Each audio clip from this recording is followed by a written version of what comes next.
Hey guys, what's happening? It's Richard here. So I thought this would actually be kind of a fun spot to make an intro to this new episode of comics, because right now I'm in Cleveland, and if you look at this building over here, this is the Terminal building, and for those of you Avengers movie fanatics, you might recognize it as the place where Loki went to Germany and had a big fight with Captain America. Actually, right here, right in this little area is where Captain America and Loki duked it out.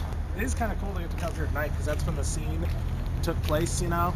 Yeah, by the way, my friend Christy's filming me. How you doing, Christy? Pretty good. Isn't it cool, Christy, to be, like, right here? I'm not going to kneel down for you, though. I'm not going to bow down to your superior. I'm not Loki, though. Oh. I do you like him a lot. I think you want to be him. I have long hair like Loki. But yeah, so I just wanted to come here because I thought it'd be cool. I was actually invited to go to a hockey game, which is weird. So yeah, Avengers. It's awesome. Christy, you liked the Avengers, right? I did. You liked the Avengers. Though she did say she liked Dark Knight Rises more. Thanks for selling me out. I'm just messing.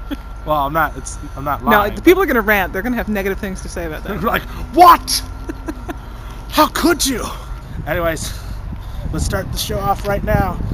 All right, Avengers. No!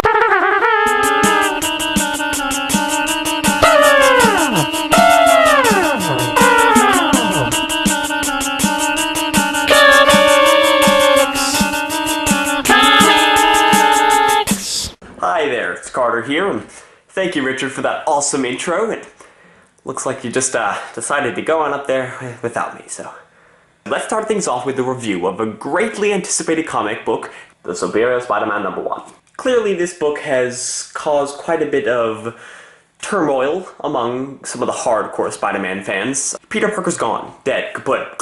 And out of all people, the one taking his place is Sir Dr. Octopus. You can actually see why there has been a lot of, well, I don't want to say hate, but, well, hate coming from some of the more dedicated fans compared to some of the other things that cause controversy, like killing off the Human Torch. This is a big deal. This is something that will change the status quo for a while, of course not forever.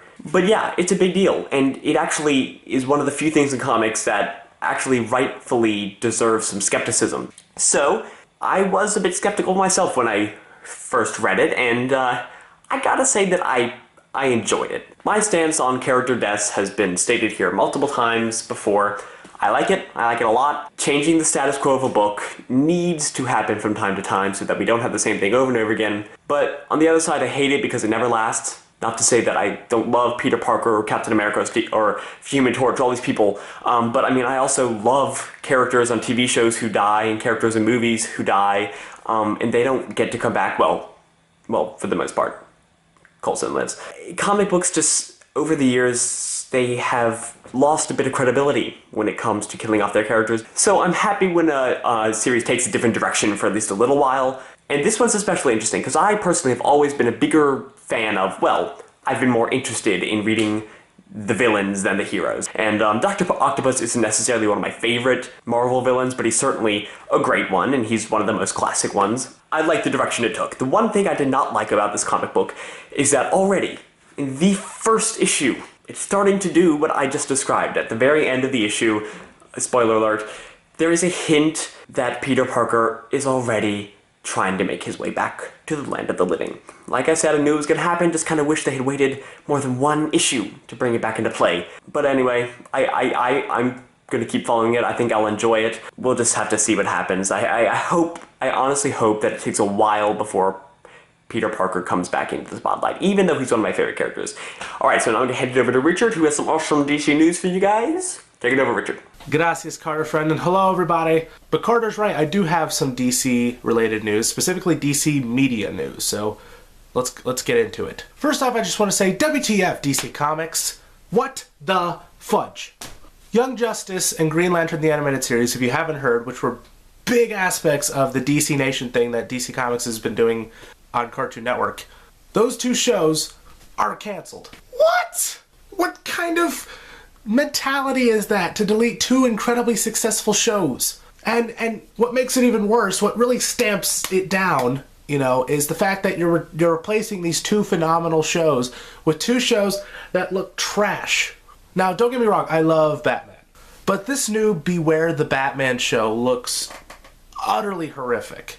The animation style, the 3D animation in general, you know, just everything about the show just looks just ugly. I'm not excited for it at all. And then as far as Teen Titan goes, or whatever the hell that next show's called, I never really liked the original version of Teen Titans. I preferred Young Justice. This is just upsetting to me. Like, what do you guys think? What are your thoughts on Cartoon Network and DC Nation canceling Green Lantern animated series and Young Justice? Both shows that I've absolutely enjoyed, and I really hope won't leave. And now it is time, ladies and gentlemen, for the greatest segment on this show, Comics Comments! So, for Comics Comments this week, I just want to repeat something that I said a little bit earlier. WTF, DC Comics!